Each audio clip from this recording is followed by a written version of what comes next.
Angels bow down at the thought of you.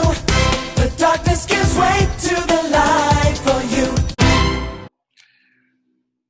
Sejam todos bem-vindos mais uma vez. Convido você a abrir a sua Bíblia no livro de Gênesis. Nós visitamos com uma certa frequência o livro de Gênesis, né? Vocês já repararam aí, mas é bom. É bom nós visitarmos esse livro. Gênesis, capítulo 45, versículo 8. José falando. Assim, não fostes vós que me enviastes para cá, e sim Deus, que me pôs por pai de Faraó, e senhor de toda a sua casa, e como governador em toda a terra do Egito. Aqui você sabe qual é a cena, qual é o momento da história. É como um daqueles filmes que começa com você vendo aquela cena específica lá já no fim, mas exige ainda muita explicação, e então você precisa voltar no tempo e ver vários elementos que acontecem, vários elementos que fazem parte dessa história. E nesse verso nós temos muita história envolvida que precisa ser contextualizada, se nós olharmos apenas para esse verso. E você conhece tudo que envolve esse drama. Temos um lar extremamente conturbado, um pai que tem uma predileção absurda por um filho em detrimento dos demais, o contexto de invejas, intrigas, sem contar todo o legado estabelecido pelo ambiente de competitividade, um ambiente extremamente desagradável, vivido por Raquel, Lia, as concubinas entram na história também, e você conhece, né? Todo esse contexto trágico. A tentativa de homicídio, por fim, eles resolvem vender o irmão, José vendido pelos próprios irmãos, e ali uma mentira precisa agora ser sustentada, e ela foi sustentada por anos, mentira de uma morte, aí teve toda uma encenação para que isso pudesse ser sustentado, e assim vai. O arremate da história de José é de extraordinária beleza, nesse verso que nós vimos aqui, não é?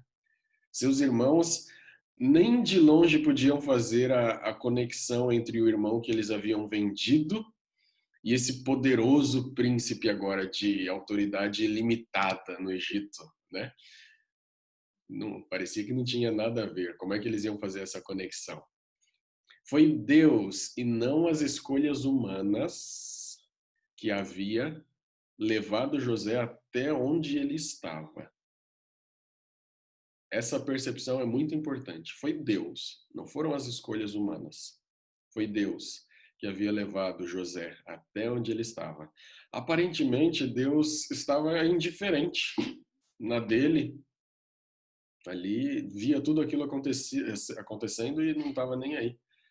Deus parece que estava indiferente quando os irmãos jogaram num poço, quando estrangeiros o compram como escravo, quando as mentiras tem mais esse detalhe da história, né? As mentiras da senhora Potifar acrescentaram novos sofrimentos às suas desgraças e o colocaram na prisão.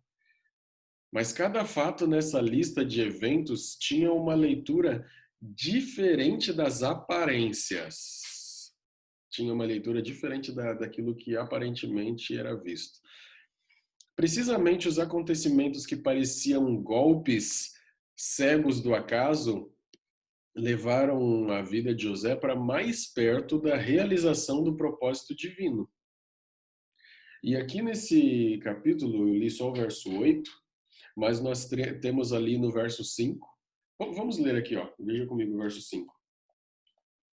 Agora, pois, não vos entristeçais, nem vos irriteis contra vós mesmos, por me haverdes vendido para aqui. Porque, para a conservação da vida, Deus me enviou adiante de vós. Aí ele continua falando, mas veja o verso 7. Deus me enviou adiante de vós, para conservar vossa sucessão na terra e para vos preservar a vida por um grande livramento. Verso 8. Assim não fostes vós que me enviastes para cá, e sim Deus que me pôs por pai de Faraó e senhor de toda a sua casa e tal. Então, por 3 vezes nós vemos nessa narrativa José indicando que a sua percepção de tudo que havia acontecido era providência divina. Não foram vocês, foi Deus. Afinal, não foi a inveja de seus irmãos o fator decisivo. Os irmãos de José foram meros coadjuvantes. O principal ator do drama é o Altíssimo. Cada detalhe da história é utilizado nos fios de um tear, de um propósito superior, invisível e incompreensível aos olhos humanos. Nisso, não há nada de determinismo, nem de karma, um karma inescapável. Não é disso que estamos falando. A providência divina é vocabulário exclusivo das escrituras cristãs. Mas note uma coisa importante aqui, importantíssima. Deus não tem qualquer sociedade com o mal. Deus não tem qualquer sociedade com o mal. Quando as pessoas pecam, as falhas são exclusivamente suas. A parcialidade de Jacó, o tratamento de predileção na criação de José, em detrimento dos outros 10 filhos até então, foi pecado seu. Foi pecado de Jacó. O erro foi dele. Deus não forçou os irmãos de José a invejá-lo. Deus não é culpado pela licenciosidade, pela ambição e maldade da senhora Potifar. Deus não foi responsável pela ingratidão do copeiro. Nada disso.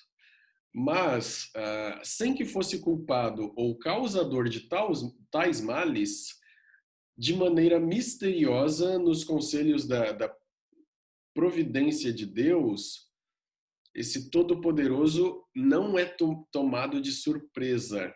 Os seus planos não são frustrados pelo pecado ou pela fraqueza humana. Em todos os pecados contra José, Deus pacientemente trabalha em favor dele e para a glória de seus propósitos. É a compreensão da providência divina que capacita José a elevar-se acima de qualquer sentimento de vingança. Você olha para esse capítulo aqui e tem todo aquele desenrolar também, né, dos planos de José, da taça que ele manda esconder, deixa um irmão preso enquanto os outros vão embora, e assim vai. Tem todo esse desenrolar. Mas a percepção de José de que tudo aquilo foi providência divina, não que Deus tenha planejado as coisas dessa maneira, mas que Deus agiu apesar de tantos e tantos erros, tantos e tantos problemas que surgiram ali, essa percepção de que tudo aquilo era a providência de Deus o capacitou a se elevar acima de qualquer sentimento de vingança, revanche ou revolta. Não sei se você já foi injustiçado. Provavelmente sim. Não sei se você já passou por algum momento assim bem chato, algumas situações assim bem desagradáveis, algumas situações em que puxaram teu tapete, lhe passaram uma rasteira, alguma coisa assim, mentiram a seu respeito, etc. Não sei. Sei que quando a gente vê a história de José, a gente percebe que, pelo menos se eu for comparar com a minha história, ele já sofreu bem mais que eu. Não tem comparação.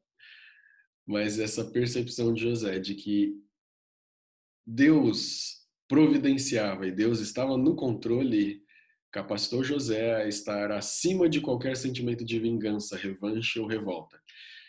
Se ele tivesse se tornado amargo, se ele tivesse se tornado desafiador ou cínico, ele teria perdido a percepção de todas as novas possibilidades que Deus colocava à frente. Ou seja, se você passa por momentos complicados, traição, momentos difíceis, ainda que você não tenha todas as respostas agora, ou ainda que a sua história não se transforme como foi com José, saiba que Deus é que está no controle. De Deus é a vingança. Deus é que faz justiça. Deus é que faz justiça. Tal compreensão também tornou José humilde e grato. E José não falou assim: vocês viram o que eu fiz? Vocês viram o que eu consegui? Mesmo com tudo isso que vocês me fizeram, mesmo com todas essas injustiças, eu dei a volta por cima e olha aqui onde eu estou, olha onde eu cheguei. Não é essa a postura de José. José tem uma postura de humildade e gratidão. Ele atribuiu a quem todo o êxito da sua vida? A Deus. Foi Deus. Foi por causa de Deus. Foi Deus que fez isso e aquilo. O capítulo 42, olha que frase interessante. Capítulo 42, verso 9.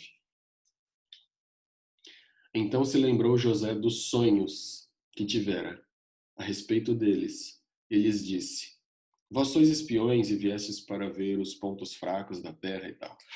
José, nesse instante, ele está fazendo uma encenação ali, porque os irmãos não se deram conta de quem ele era. Mas eu quero chamar a sua atenção para essa frase. Lembrou-se dos sonhos.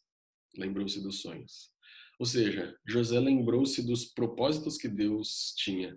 José se lembrou de que quem está no controle de tudo é Deus. José lembrou-se que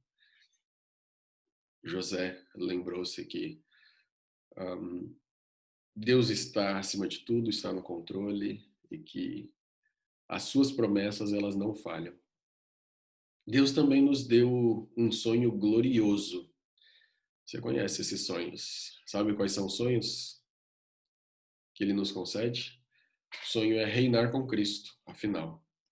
E nada, a não ser nós mesmos, é que poderá frustrar esse sonho. Você tem ansiado, almejado por esse sonho? Está ansioso? Temos aí esses sonhos. Amém? Deus abençoe cada um de nós.